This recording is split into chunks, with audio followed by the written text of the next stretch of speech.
जब भी सिंध में कोई रेड किया जाए और पंजाब की पुलिस उन्हें समझ आ जाए कि पुलिस वाले हैं, तो वो तमाम मसाजिद में ऐलान कर देते हैं सिंध जो पंजाब जो धाड़िल आए, यानी पंजाब के डाकू आ गए। धाड़िल कहते हैं जी सिंधी ज़बान में डाकू को। बिस्मिल्लाहिर्रहमानिर्रहीम, अस्सलाम वालेकुम नाज़रीन। आज से 2 यौम कबल फिर यकदम टीवी पे खबर चलनी शुरू हो गई कि डाकुओं और जो माचका पुलिस है और रहीम यार खां पुलिस है उसका मुकाबला शुरू हो गया है और ये मुकाबला जारी है, दोनों तरफ से फायरिंग हो रही है। ये खबर ज़ाहिर है आपको पता मीडिया पे चली तो मैंने फौरी तौर पे इधर उधर से पता करना शुरू कर दिया कि क्या हुआ है। और फिर एक खबर साथ ही चली कि जी वहाँ 3 डाकू भी मार दिए गए और फिर एक चली कि एक जवान उसमें ज़ख्मी भी हो गया है। फिर खबर थी कि जी एक राना रमज़ान SHO जो हैं उनका हार्ट अटैक से उनकी डेथ हो गई है और ये खबर चलती रही। फिर उसके बाद एक और टीवी पे खबर चली कि रोहती में हमला हुआ है जी पुलिस चेक पोस्ट पर और उसमें 3 जवान शहीद कर दिए गए। समझ नहीं आ रही थी कि खबर कैसे तस्दीक की जाए और उन खबरों को कैसे जोड़ा जाए कि जी पहले 3 डाकू हलाक हो गए, फिर हमारे एक इंस्पेक्टर जो थे सब इंस्पेक्टर राना रमज़ान वो शहीद हो गए, फिर उसके साथ 3 जवान भी शहीद हो गए। तो फौरी तौर पर यही था कि जी दिन में जो मुकाबला हुआ उस मुकाबले की वजह से वो जो 3 डाकू मारे गए शर थे वो माचका के एरिया में, तो उसका बदला लेने के लिए फिर ये जवान शहीद किए गए, चाहे वो सिंध में चाहे वो पंजाब में। लेकिन जो असल कहानी मेरे सामने आई मैं वो आपको सुना देता हूँ।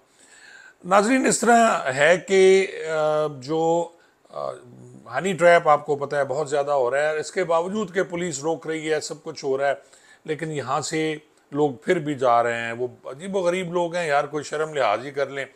लेकिन माचका पुलिस वालों ने और सादकाबाद पुलिस वालों ने एक वहाँ जितने भी कारें किराए पे जाती हैं या मोटरसाइकिल वाले किराए पे लेके जाते हैं तो उन्हें हिदायत की गई है कि जी जब भी किसी कच्चे के एरिया में कोई बंदा टैक्सी गाड़ी या मोटरसाइकिल लेने आए तो फौरी तौर पे पुलिस को इतला की जाए।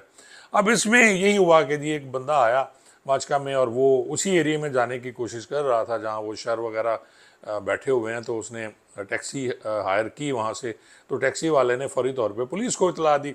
अब होता ये है कि जी इसमें जो अब तक की कहानी सामने आई है कि रमज़ान जो राना रमज़ान थे वो थे, सलीम द्रिग हैं एक SHO कोट सब्जल, और इस तरह इन्होंने प्लान करके तो उन्होंने कहा जी हम जाते हैं। उसी कार में बैठ के ये 3 लोग मेरे ख्याल में या 4 लोग उसी कार में बैठ गया, वो शख्स भी साथ बैठ गया जिसको ट्रैप किया गया था, हनी ट्रैप, और वो जा रहा था कुछ सामान लेने या जो भी करने, तो ये चले गए। अब आगे जहाँ उन्होंने जाना था तो वहीं 3 मुसल्ला शख्स आ गए और जब उन्हें शक हुआ कि ये पुलिस वाले हैं तो उन्होंने गाड़ी पे फायरिंग की। तो जवाबी फायरिंग, क्योंकि ये एक्टिव थे ऑलरेडी, अलर्ट थे पुलिस वाले, जिसमें कहा जा रहा है कि सलीम दर्ग जो SHO कोट सब्जल है और राना के साथ एक उनका कांस्टेबल था वो ज़ख्मी हो गया और उन्होंने 2 जो बंदे हैं डाकू आए थे वो उससे हलाक हो गए इनकी फायरिंग से।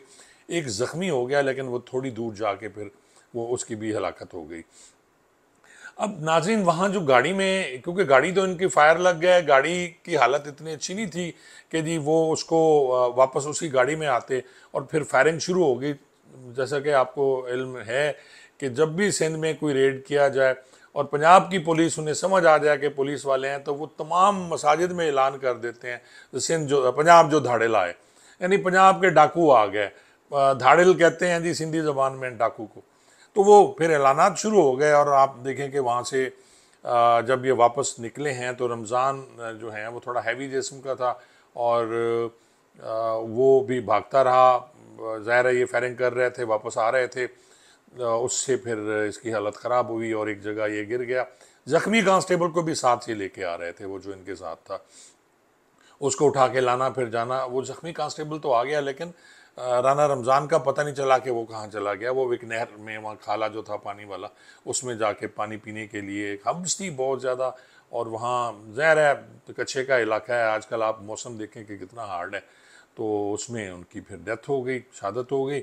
फिर ये अपनी गाड़ी में गए और गाड़ी में फिर उठा के लाए, फिर फायरिंग हुई, इनकी गाड़ी के टायर बर्स्ट हो गए और बड़ी मुश्किल से ये राना की लाश लेके आए और उन 2 जो मारे गए थे इनकाउंटर में, उनको भी उनकी लाशें।